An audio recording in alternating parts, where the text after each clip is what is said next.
Hey guys, it's Saga from TechWorks. In this video, I'm going to compare the cameras on the Samsung Galaxy M51 with the ones on the OnePlus Nord and the Realme 7 Pro. OnePlus Nord and Samsung Galaxy M51 start at a similar price point, so many of you wanted to know which one has a better set of cameras. And while the Realme 7 Pro costs less than these two, it also gets a very capable set of cameras, so I decided to include it in this video as well. If you guys saw my dedicated camera reviews of these phones, you know that all of them have a very good set of cameras on them.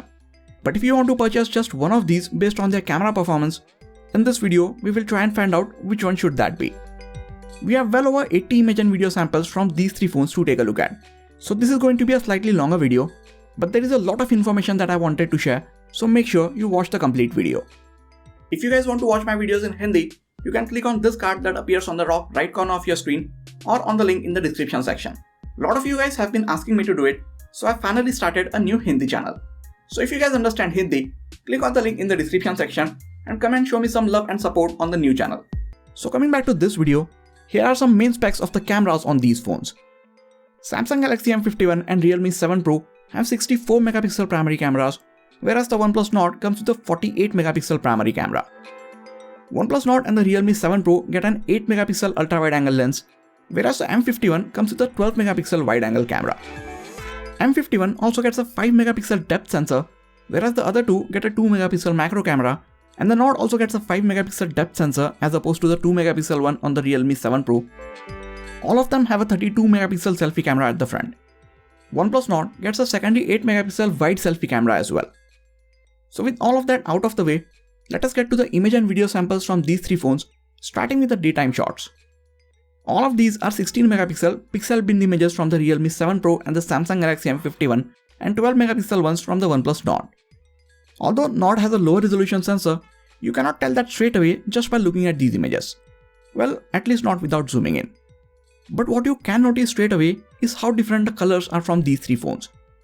Nord is showing by far the most accurate colors, then is the M51, and the Realme 7 Pro is actually adding a green tint to its images. Now the green tint has been there in Realme 7 Pro's shots all along, but honestly, I only noticed it when I started comparing the images from these three phones. While looking at its images alone, you won't notice this at all. Now if we zoom in on these images, you can see that the M51 and the 7 Pro have more details than the Nord. In some of the overcast shots like this, we see a bit of noise in the darker parts of the image, but that is to be expected out of any phone. Other than that, I think most of these images look pretty good. Although you can barely see anything due to the fog in this shot is one of my favorite ones of the bunch. A few years ago, a mid-budget smartphone would have only captured a lot of noise in these conditions. But the fact that these images look so good shows us how far the cameras on the mid-budget smartphones have come. In this sort of images, Nord and Realme's image have more contrast. Some people might like it as it adds a bit more depth to your shots. Samsung's image is a bit flat in comparison, but it is also overall better exposed. Normally, I like a bit more contrast in my images, but in this case, I prefer the images from the M51 a bit more. Not that the Nord's images are not good, but as I said in the individual camera reviews, M51 and Realme 7 Pro are giving some really tough competition to it. For this indoor daytime shot, Nord is showing the actual color of the sofa, but other than that, all three images are looking very good. The Galaxy M51 is capturing more details in these daytime shots, and in this particular one, it is also showing more accurate colors. I just wish its performance was a bit more consistent. Actually, this is true with all three phones. Their performance is good at times, but they are not at all consistent. Coming to the colors. Normally, Samsung phones are the one showing more saturated colors, but this time, it is the Realme 7 Pro whose colors are more saturated than the Samsung's. As I said, none of them are very consistent, and in this case, M51 is the one showing more natural looking colors. Now color is a personal choice, so which one you like will depend on your color preference. For me, looking at these images, it is the M51 which is showing better and natural colors, but this might not be the same for you, and that is completely fine. Now the HDR mode on these phones is really good, so I left it on auto on all of the time, and that helps them capture such good looking images. If you look at it, all of them did good to bring out the shadows and preserve the highlights. In this one, while Nord's image is looking more natural, I think M51 did a better job with the dynamic range. In this set of images, again, I think the M51 did the best. All three managed the shadows really well, but M51 managed the bright areas outside the window much better. Its image is also the sharpest of all three. And just as I was praising it, the inconsistency strikes again, and in this image, the M51 just did not fire the HDR mode, while the other two fired it up and made the images look so much better. Again in this one, M51 completely blew up the details in the brighter areas. Nord did slightly better with it, but the Realme 7 Pro has been the best at handling the dynamic range in this particular shot. All of these were 16 megapixel images from the Realme 7 Pro and the Galaxy M51, and 12 megapixel ones from the OnePlus Nord. But all three phones let you use the full sensor to capture high resolution images as well. Here are the 64 megapixel ones from the 7 Pro and the M51, and 48 megapixel ones from the Nord compared side by side. From the first look, it is difficult to tell a difference between these images. I mean, other than the weird green tint in Realme 7 Pro's images, which is still there. To see any real difference in terms of details, we will have to zoom in 4 to 5 times, and even then, it is hard to make out whose image is sharper. Although Galaxy M51 has a 64 megapixel sensor, its high resolution images for some reason are not as detailed as the others. Nord has a 48 megapixel sensor, so its images are less detailed than the other two, but even with a similar 64 megapixel sensor, Realme 7 Pro's images are much sharper than the M51's. If you want to take the sharpest and most detailed 64 megapixel shot, go with the Realme 7 Pro. You should know that in overcast or in anything less than ideal lighting conditions, these high resolution images have a lot of noise in them, and they also don't show the best dynamic range, so keep that in mind. Honestly, to see any difference between the high resolution and the pixel binned images from these phones, you will have to zoom in at least 4 to 5 times. So I think it is best to stick with the default pixel bin mode on all these phones. Now let us move on to the close-up shots.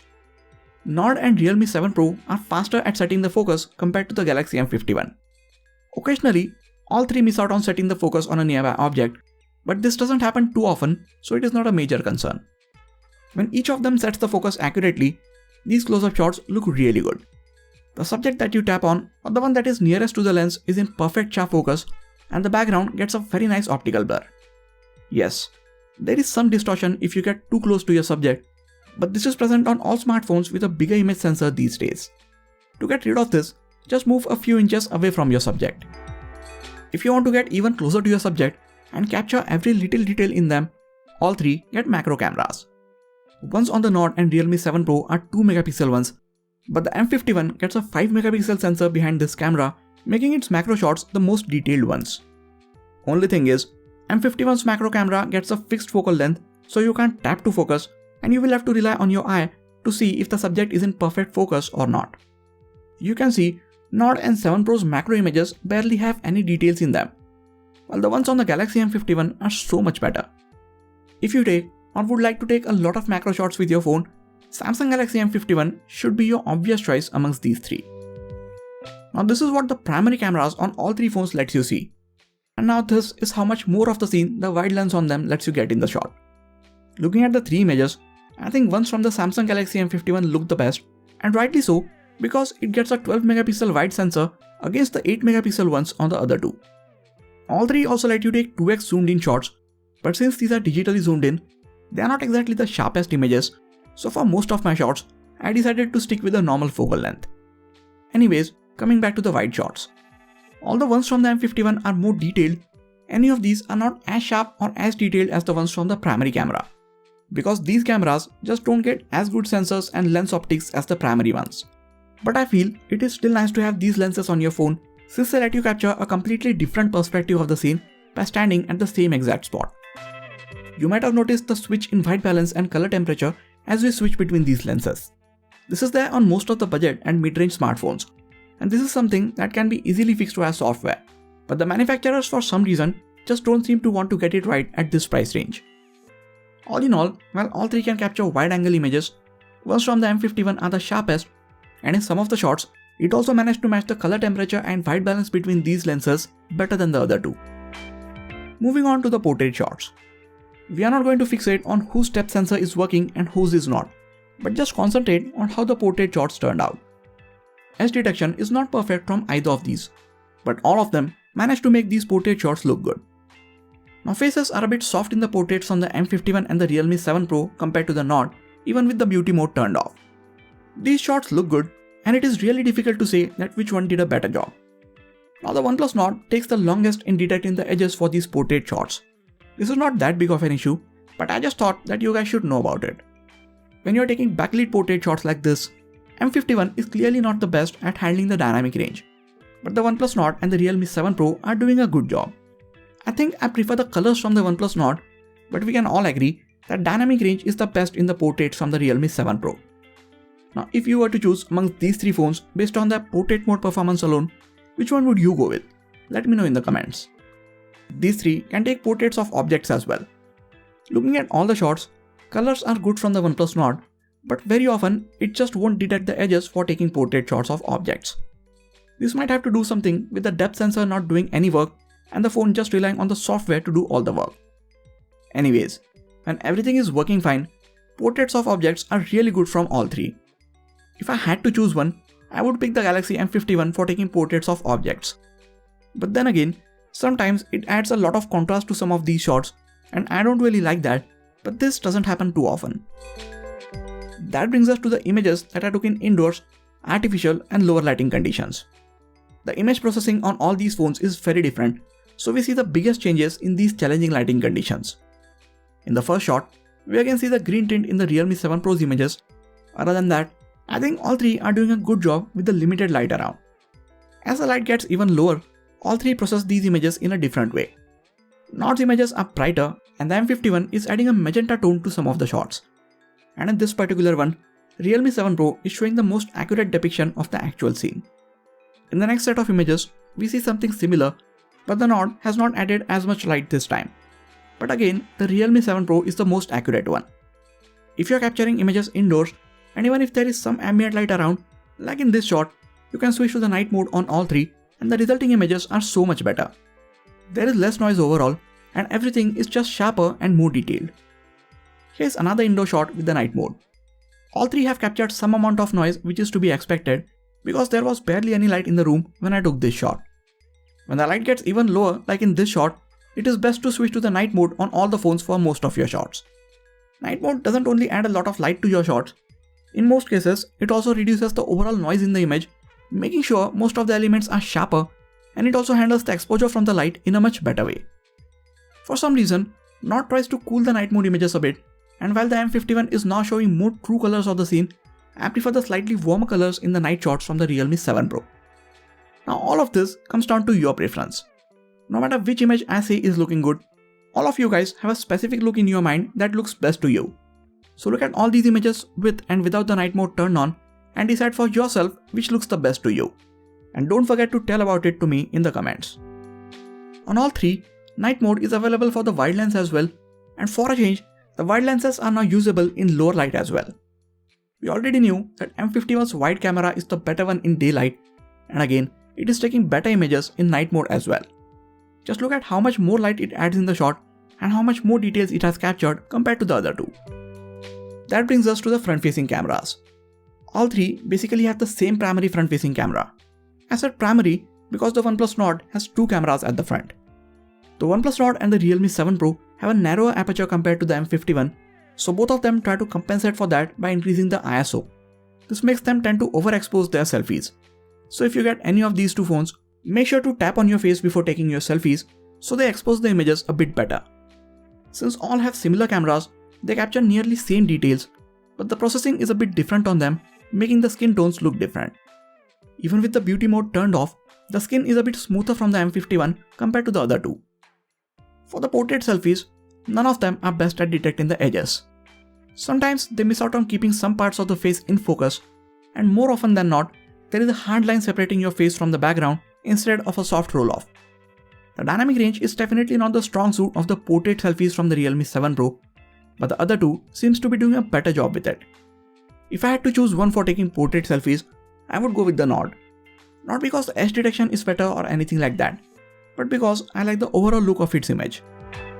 Here's a video from the front-facing camera of the Samsung Galaxy M51, OnePlus Nord, and the Realme 7 Pro. You can see how all these phones are handling the overall colors of the scene, exposure, and stabilization when I'm walking around with them. The microphone on the Realme 7 Pro really struggles a lot. I had to increase its volume by 4 to 5 decibels while editing this video so you guys can make out what I was trying to say. here is the original sound that its microphone captured. Here is a video from the front-facing camera of the Samsung Galaxy M51, OnePlus Nord, and the Realme 7 Pro.